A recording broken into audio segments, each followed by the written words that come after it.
Di suatu pagi dunia terbangun dari mimpi panjangnya.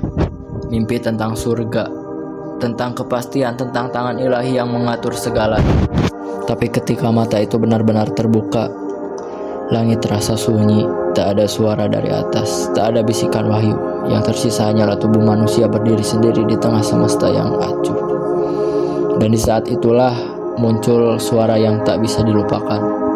God is dead. Tuhan telah mati. Nietzsche tidak sedang menertawakan iman. Ia sedang berkabung.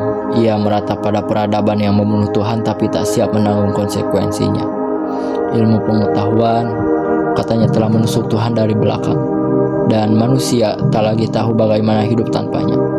Seperti anak kecil yang memecahkan mainannya, tapi kini menangis karena kehilangan. Saat Tuhan mati, nilai menjadi runtuh. Moral kehilangan pondasi, etika menjadi preferensi. Kita berbicara tentang kebaikan tapi tak tahu mengapa harus baik. Kita mencintai tapi tak tahu kemana cinta itu mengarah. Dunia menjadi mekanis dan jiwa kehilangan gravitasi. Semua mengambang. Kita menjadi orbit tanpa pusat. Lalu apa yang tersisa? Layar-layar menyala, kota-kota berderang, informasi tak henti mengalir. Tapi cahaya tak berarti pencerahan. Dalam terang buatan manusia buta terhadap dirinya sendiri. Kita berlari, menghibur diri, mendistraksi diri dari satu hal yang kita tahu tapi tak mau akui, bahwa kita kosong. Nietzsche tahu kehampaan tidak bisa diisi dengan nostalgia, maka ia memanggil manusia baru, Abermans. Bukan yang percaya tapi yang mencipta, bukan yang tunduk tapi yang berdiri.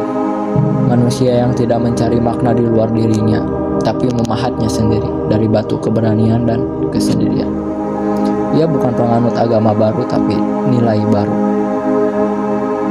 Tapi kita hari ini hidup di antara dua dunia.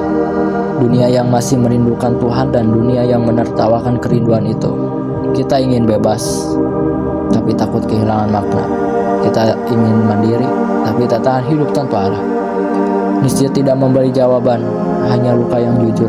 Dan dari luka itulah kita dipaksa memilih. Tenggelam dalam nihilisme atau bangkit sebagai pencipta. Mungkin Tuhan belum benar-benar mati. Mungkin ia hanya bersembunyi dari kebisingan kita, dari kepalsuan kita, dari kemalasan berpikir kita. Mungkin Tuhan menunggu kita dewasa, bukan agar kita kembali menyembah, tapi agar kita belajar bertanggung jawab.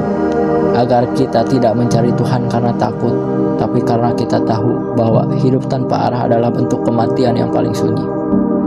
Dan justru di dalam sunyi itu Tuhan mungkin sedang berbicara lewat kekosongan, kegelisahan, pencarian, dan kita adalah mereka yang berjalan, bukan untuk menemukan jawaban tapi untuk menjadi pertanyaan itu sendiri.